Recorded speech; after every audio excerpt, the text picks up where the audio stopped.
I gotta run. Why? I'm a pilot, Pop. I got a flight lesson. And what's the ultimate freedom, baby? An airplane, dude. Caw, dude. Every time I'm in the street, I hear. Okay, the reason we're on all these sales calls lately is because finally you started posting video editor and video breakdowns and hiring breakdowns on Twitter. Lo and behold, people now know what we do, and they're pouring in the front door. I think for 2 years, we've just assumed it was obvious that people needed a video editor. And I think that positioning's probably bunk. It only works for agencies or like people who do video full time, like Mark Manson, who I was just talking to, like he has a podcast editor and a shorts editor. So like the sale to him is easy, but trying to convince someone getting into the game that they need a full-time editor, it doesn't compute. Dude, I want to get to the world where when you think video, you think clipped. If video equals clipped, it's over. Welcome to the Smart Nonsense Podcast, where we talk about smart nonsense. There's no time to waste, Pop. No time in the green room. We're in it to win it today, baby. The Nuggesode. Welcome. Are we going to make 15 minutes? Because I got to run. Why? I'm a pilot, Pop. I got a flight lesson. I've got a flight lesson to make up in Northern Illinois. We got rained out last week. I'm a pilot. Pistol Pete. Pistol Pete the pilot. How about that? Well, everyone that was here for our last David Senra episode, everyone knows that the key to life is freedom. Oh. And what's the ultimate freedom, baby? An airplane, dude. Caw, dude. Ride a bald eagle, really. But if you can't do that, take a Cessna. So that's awesome. That's really I don't cool even to hear you're remember gonna die. that. Yeah, I don't even remember that being the theme of David Senra. I guess well, he's doing whatever. Your hair, I don't know what was going on with your that head threw and you your off? mop, and I don't know what was getting through the eardrums. But no. Let me just give you an summarize update. that. Well, wait, hang on. Let me give you a quick, because I went out last night. I said in the last episode, right? We were talking about Stitch Fix. I just want to show you me. Dude, no free ads. I just want to show you me. That's a pretty good outfit, right? I can't look past the hair, but yeah, if you just get that, yeah, sure. All right. Well, you win some, you lose some. What camera? What? Are you gonna put that in B-roll? Yeah, put that in. Oh B-roll. no, this is the B-roll. Oh, that's your girlfriend. Subscribe on YouTube. Yep. I guess she's outed. on your vlog. So you were gonna summarize something, Pop. Well, oh wait, dude, I'm sorry for the audio listeners. I'm wearing layers. All right, I've got a nice knit sweater on and a flannel. It's like half in between a shirt and a jacket, so it's a little bit warm. Perfect for fall. And that's courtesy of Stitch Fix, dude. really. Well, you can't credit fall to Stitch Fix. Falls, dude, that's just the spin of the earth. Let me tell you, dude, it was spinning the right direction today. It was so nice out, and I was just gliding in. And I don't know if the world knew, but I'm a salesman. Do I sell? No, I don't. I actually don't. We joked about this. I'm the anti-salesman. But I get really close every time. And these are hot leads, so it's kind of like I'm probably cooling them down, if anything. Right. I did have an anti-sales call, actually, this morning, by definition. He's like, yeah, can I sign up? I just want, like, strategy and some sick editors. And I'm like, we don't really do the strategy part. But he's like, but I got a lot of money, and I want to go really hard. And it's like, we don't really. Can't do it. Sorry. Don't really do that. I'm convinced. So, okay, the reason we're on all these sales calls lately is because finally you started posting at video editor and video breakdowns and hiring breakdowns on Twitter. Lo and behold, people now know what we do in the world, and they're pouring in the front door. Dude, I have some qualms with a guy named Naval, dude. He single-handedly built us up and tore us right back down. You know why? I know why. He's saying, dude, your time's worth $6,000 an hour. Don't get on calls wasting time with people. Don't worry about figuring out what your product is. Just productize whatever. And we're like, all right, dude, we'll productize something. We do 10 for 10. Sells out, doesn't work. We're like, fuck, let me just change the offer. Change the offer. Doesn't sell out, also doesn't work. And it's just like, dude, all you need to do to sell, all you need to do, talk. You just gotta talk. And we didn't talk. We didn't talk on the podcast. Well, probably the podcast is the one place where we talked, but it was more like negative talk. We haven't talked on our YouTube channels hardly at all. The one time we do, it gets like 4 million views. 2 videos, 4 million views each. We don't really talk on Twitter. The one time we did talk on Twitter, it was like us sharing all-in clips in My First Million, and that was when we were sold out constantly. There was so much demand. Oh, would you look at that? So somehow, I don't know like what started this. I think it was like my accidental tweet of like, wow, we got a fuckload of applications. Let me just like put up a picture of a tweet like, who wants some editors? And it got like crazy. Like, I think it's like 30,000 impressions or something. Like 30,000 people viewed it. And it was just a little screenshot of like 600 applications. Like, who wants an editor? Which is all you need, because that was a dozen inbound leads. There was At least a dozen. And that's all we need at our scale. It was one tweet. And one thing we didn't realize too with the productize qualm that I now have is like agencies, which we haven't really wanted to be, but like agencies can crush because all you're trying to do is just get someone on the phone. When you get them on the phone, then you figure out like, hey, what's your problem? Let me give you the solution to your problem. Maybe it's like this free tier or like low price tier that's like a headhunter. Let me just give you an editor. You pay them like $1,000 or $2,000 a month. Or you sell them $5,000 a month. It's like the best editor in the world, but you're handling all the like strategy and sort of managing them. Or it's like this super premium $20,000 a month, and we just like hands off are gonna make you viral, make you awesome. Okay. And we never got on calls because we just productized into an offer that actually didn't work. So we never got feedback on that offer. Versus a call, you get instant feedback of like, oh no, that's interesting, but I don't really want that. Right. And so I was like, a couple of days ago, I was like, well, let's look at a parallel. I'm like, let's look at Gary Vaynerchuk, right? Here's this guy who got millions, tens of millions, if not billions of views on the internet. And his business is this huge agency behind him. So I'm like, what's going on there? And if you go to VaynerMedia, like it's this exact thing. You go through their website. It's an agency. They're spewing a bunch of stuff that makes no sense, but that's fine because it gets you onto a type form where they segment you based on what you want. It's like, do you want ads? Are you just a fan of Gary? Do you need strategy call with Gary? It's like 10 different things that this agency can do.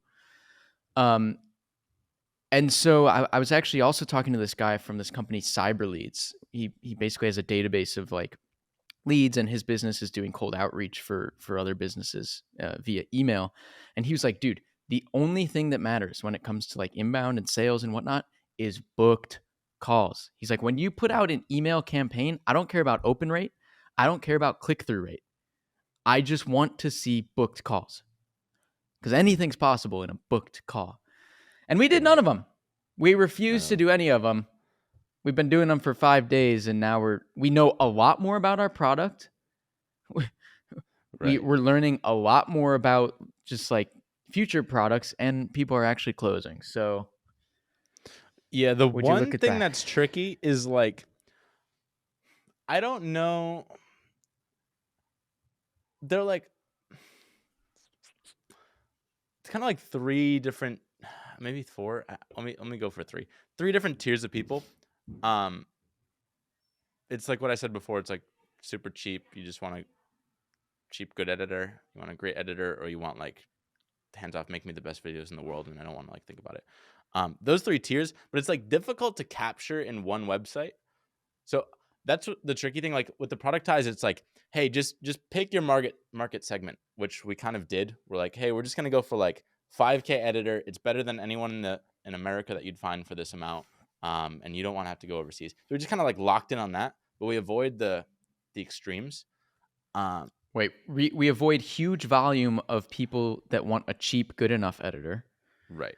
And we also are avoiding smaller volume, but super high price point of people that just want premium ads and hands off, like full blown agency stuff. And so it was always good enough where we were at 5K. It's why we're still afloat. It's why we can still do everything. It's good enough. Yeah. I just don't know. Like, it's hard when you have 3 different offers. How do you sell 3 different things on one sales page? It's kind of like 3 different companies smashed into one. So that part I don't really know. Well, I At this think point, I think we unproductize in the sense that Clip just becomes about that's our new tweet at Naval. fuck you, Naval. Unproductize, deproductize. Fucking running an agency here, not a productized service.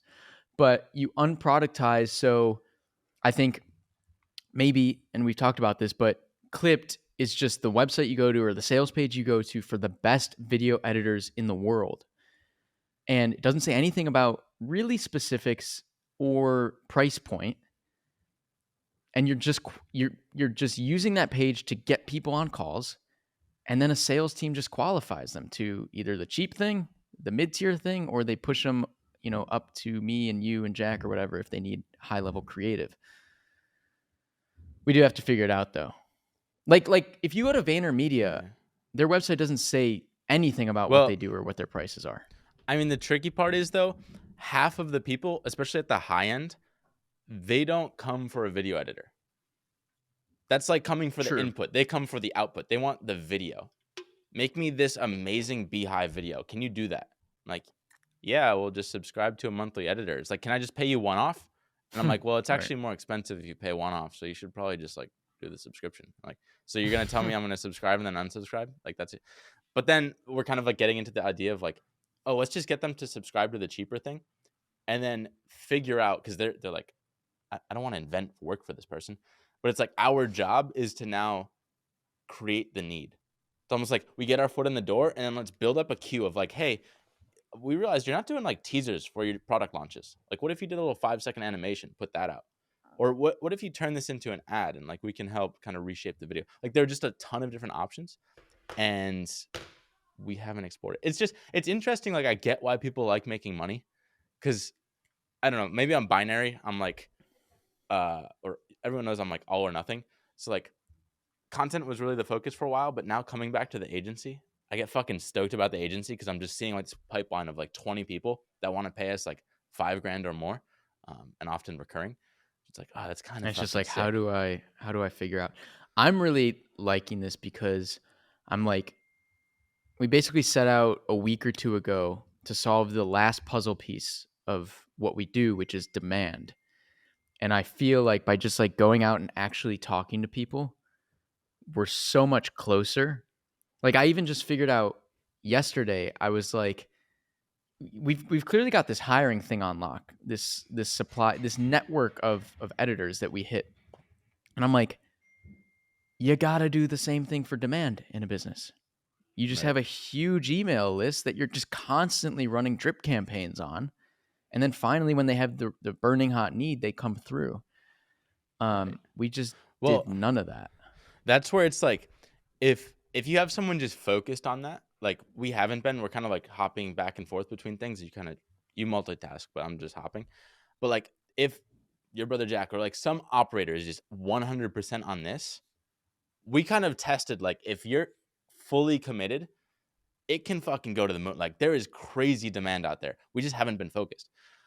But the frustrating thing is like what we're really good at is we're going to make a YouTube short and it's going to go viral. It's going to get millions of views. That we haven't translated into like the business directly. Like that would be the best flywheel. What we're doing right now is like, I'm going to write a tweet and be like, hey, this is how we assess video editors, or this is how we hire. Does anyone want one? And it's like, it's not in the flywheel. It's kind of like separate, but it's like the kickstart. It'd just be nice. Like once we get to this, we're filling the thermometer. That's kind of like our one goal is like get to 100K in sales. Once we fill that, then we can probably shuffle things over. But at the same time, there was this, what's his name? YouTube. Why am I forgetting? Hornavar? Zack Hornavar? Is that his last name? He was telling us like, hey, your YouTube channels, like that's not to sell the agency. The YouTube channels is your social proof. That's your proof that you know what you're talking about and you can find the best people in the world. It's like we talk about from a while back, like Balenciaga runway. Like that's your runway. That gets people interested in Balenciaga, or in this case, Clipped. But you're not selling them what you're doing there. But that's just to get the attention.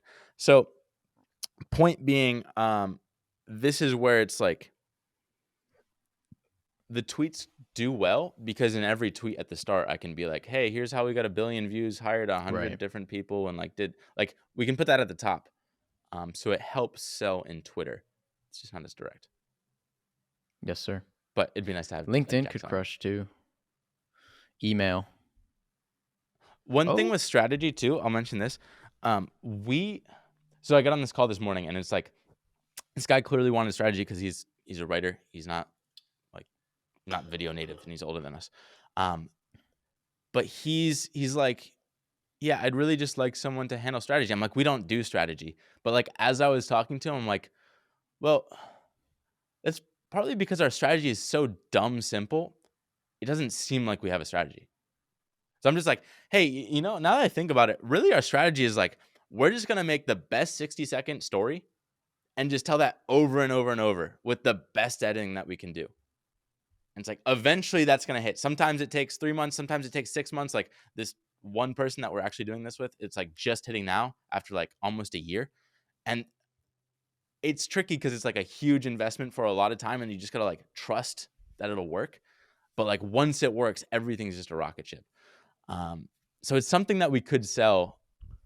It's just like we don't want to do it really, but it's like 1 or 2 hires of just like, hey, one person oversee all these people.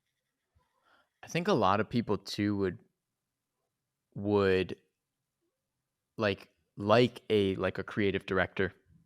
Like if they could come in and get their editor, and then for an extra $5,000 a month or $10,000 a month have editor or strategy or something.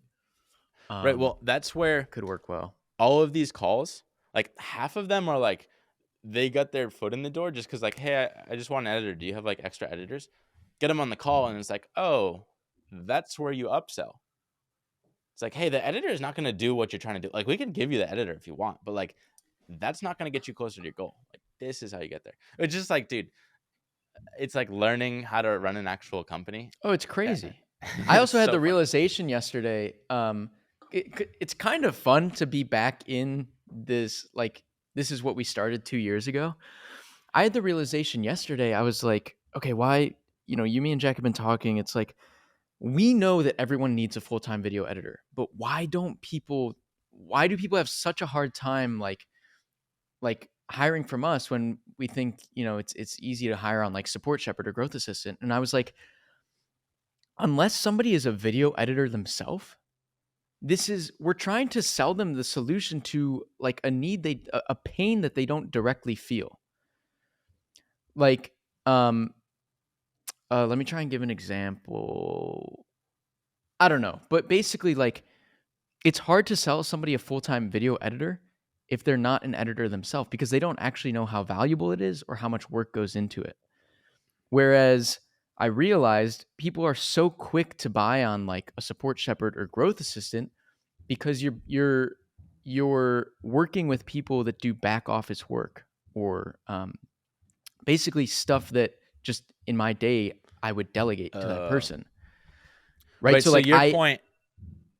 Yeah, there's the easy nugget. Just to nugget. clarify, it is when I'm doing the work, I feel the pain. If I'm a video editor, I'm like, can I outsource this to another video editor? But that's why we started this whole thing. Right. We were like, we need an editor. We don't want to edit because we just want to make content. We don't want to do the edit. But like right now, as I'm selling and you're like, yeah, add it to our little like makeshift CRM thing to track people. I'm like, I don't want to fucking do that. Can I hire someone to do this?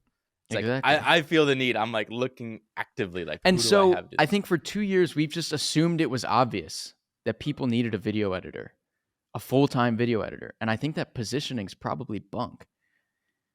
Right. Because it only works for like agencies. It only works for agencies or like people who do video full-time, like Mark Manson, who I was just talking to. Like he has a podcast editor and a shorts editor because he needs those people to just be cranking on content all the time. So like the sale to him is easy. Right. But trying to convince someone getting into the game that they need a full-time editor, it doesn't compute. Dude, I want to get to the world where when you think video, you think clipped. Yeah. If video equals clipped, it's over. Oh, he drops a bomb. That's so true, though.